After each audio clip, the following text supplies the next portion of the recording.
lying out in the cold. This is our reality. These are the people that are running our lives, folks. So like I said, you cannot underestimate the evil in the heart of man. And these people are evil up one side and down the other. Around and around and to the nth degree. They're monsters, really. They really are demonic monsters. They're opposed to good, period. Not only just opposed to God and humanity, they are opposed to all types of good. That's it. They're haters of humanity. So these people are very cunning in the way they operate. And the only way that we're going to get a couple of steps ahead of these people so we can predict, their next move is by reading between the lines and going deep and saying, well, how desperate are these people? Because they know, as they can see, they have eyes, they're going down. But, as far as Bible prophecy goes, everything that's written has to unfold. And, our only hope is that God is going to use pinpoint accuracy when it comes to the destruction of the wicked. Because, all of us have sinned and fallen short of the glory of God. So I don't sit here and act self-righteous like I know that I'm for sure going to be saved. I mean, what is written in Scripture is that we're all to work out our salvation with fear and trembling, okay? Not taking God's grace for granted. Understanding the great sacrifice that was made for us through Jesus Christ dying on the cross. This is God's proof and evidence. This was the final propitiation for our sin that is written, the last ransom to be paid. This price was sufficient, and if you don't think it was, then you can go fly a kite and you're going to hell, because it was sufficient for all of us. And we have to understand that and latch onto that and claim that for ourselves, that the blood of Jesus covers our sin. And we believe that he was resurrected, that God has the final say in these matters of life and death. But Obama, I believe, is very significant in Bible prophecy. And as bizarre as that might sound, it sounds bizarre to me. But if you do read the book of Daniel, especially the last couple of chapters, and you start reading about the significance of this number 4, on and on and on.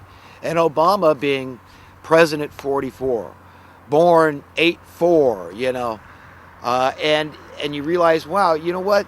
Maybe there's something to it. This leopard that is described, and if you consider, the president being, his mother was white, his dad was black, and a leopard having, black and white and spotted type thing, then you go, well, maybe. I mean, he walks like a cat, acts like a cat. He's born under the sign of a cat. I mean, it could be that this really is the one that's being talked about in this description of events during the end of the age, the latter days, just before the return of Jesus. And believe me, folks, it sounds just as strange to me to hear myself say these things as it must be to anybody else that hears them.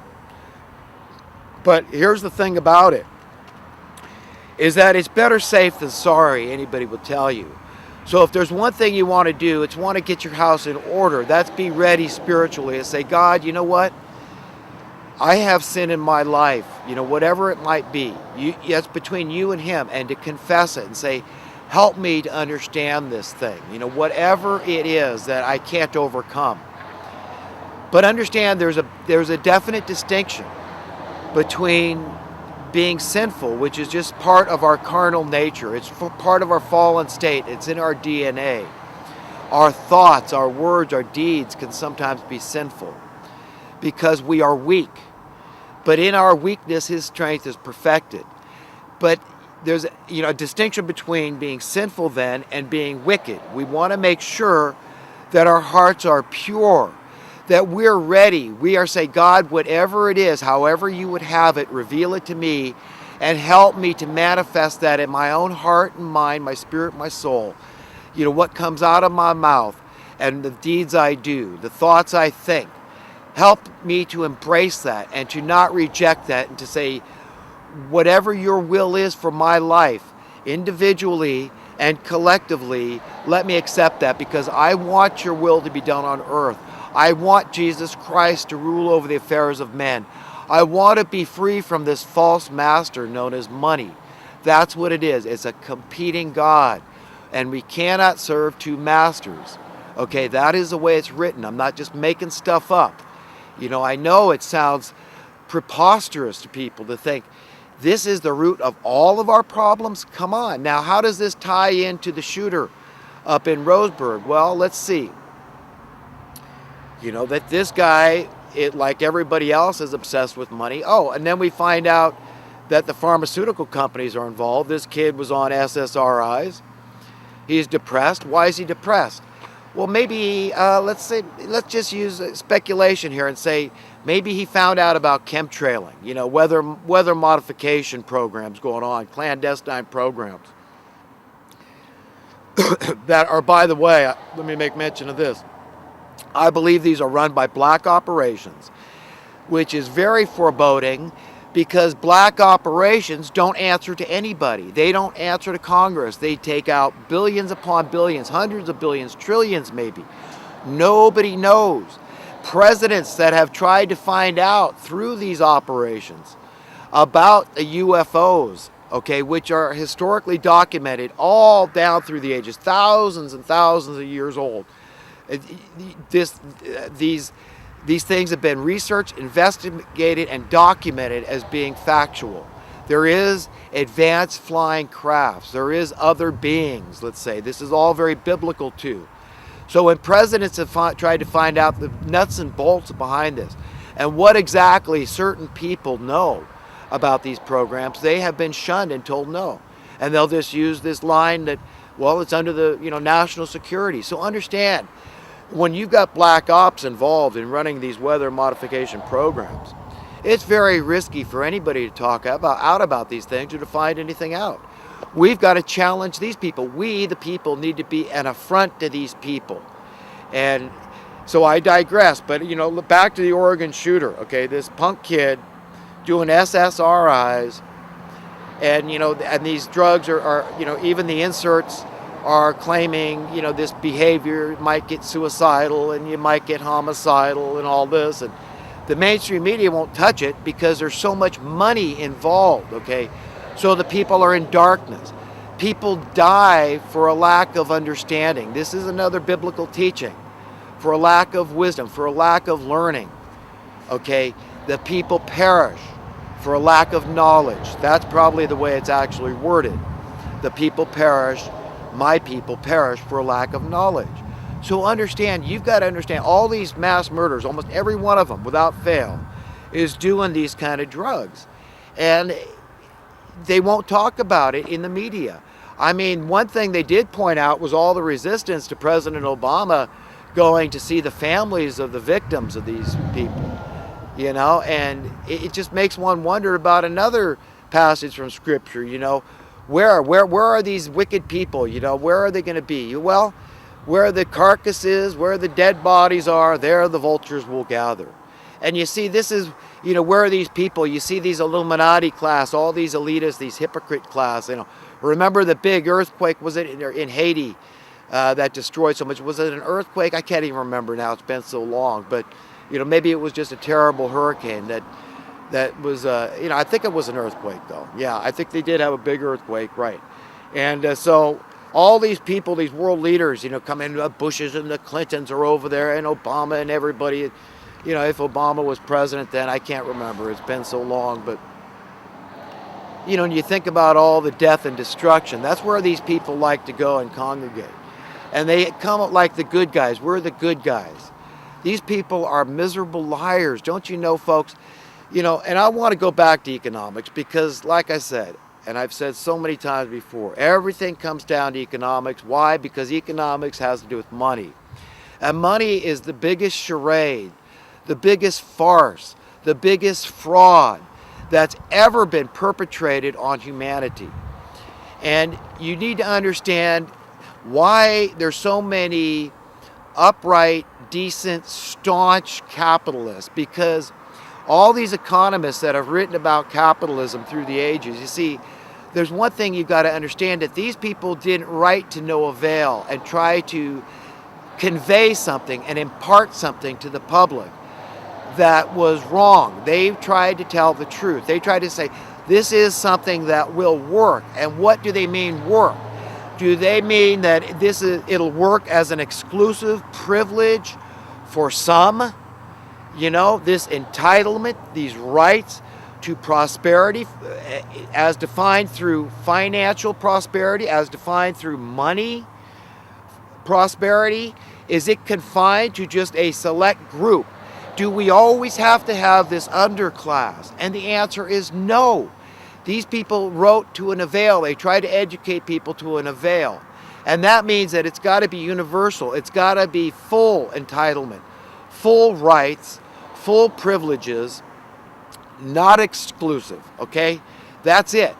And the way to do it is through capitalism. Capitalism, in other words, is a conduit. It's just a means to an end, because understand what the idea is. What you're trying to do is render the power of the money irrelevant.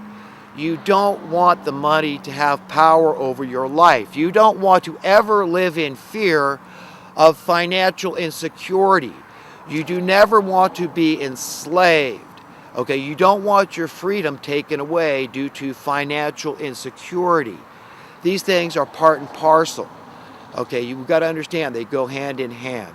And in order for humanity to ever be liberated, to ever be free, to ever live at peace with one another, to ever be safe and secure, all of us, universally, full, civilization-wide, non-exclusive, not leaving anybody out of the loop, then the answer is through egalitarian measures, through true capitalism, which adheres to supply and demand principles. And when capitalism adheres strictly, with accountability, with checks and balances, to capitalist precepts of supply and demand and free market, competition and risk and all these things, it leads to the same place. So it's only being used as a conduit, as a means to an end. And the end is freedom entirely from it when we don't care about it anymore. Everybody has so much stupid money in whatever form, okay, because money is a very nebulous term. Money can take on many forms, as we all know, stocks and bonds, any fungible asset, oil, gold, silver, I mean, you name it, and it could be seen as money, right? It's not just cash, fiat currency, although that usually jumps in our mind because we have been trained, indoctrinated, inculcated this way, to think of prosperity strictly in terms of dollars and cents. It's like, I have such and such an income, I've got such and such a savings, and so that is why I am prosperous, okay? This is my security. It's called financial security. We've all heard that term. Social security. This is my freedom. We've all heard the term financial freedom. You understand? So by default, if you don't have a lot of money, then you are a failure. You are not successful. You are poor. You are not prosperous. You understand? You are insecure. So you are in fear if you have failed to succeed and conform to the dictates of this world system, which of course revolves around this money. I mean, we've all been taken to the hilt. Okay, they've played me like a fiddle. I'll be honest with you. I mean, you know, back in 2000, I remember voting for George Bush, the first baby Bush. And, you know, my impetus was the abortion issue. I hated abortion. I thought it was wrong. I thought that, you know, it wasn't, the argument of choice wasn't fair, that the woman had the same choice as a man because rape is illegal. And so, you know, that's kind of was my logic. And to this day, I still feel like that. So I don't feel like choice is a fair argument. It should be, you know, a woman's right to a second choice. And therefore, if you're going to give a woman a right to a second choice, it's only right that you give a man the right to a second choice. And what would be, you know, reasonable for a man's second choice? Well, he says, look, I don't want the baby. Here, I'm going to pay for half of the abortion. And, you know, that would be one of his choices, his second choices. or he could just sign a waiver so he didn't have any financial responsibility for the child. That would be fair that you gave him those choices, since a woman has those very same choices. So anyhow, that's kind of how I still feel today. But, you know, I've learned to say, you know what? Now I've traced every single problem, every single social ill, every societal, civilization-wide ill on the back of the money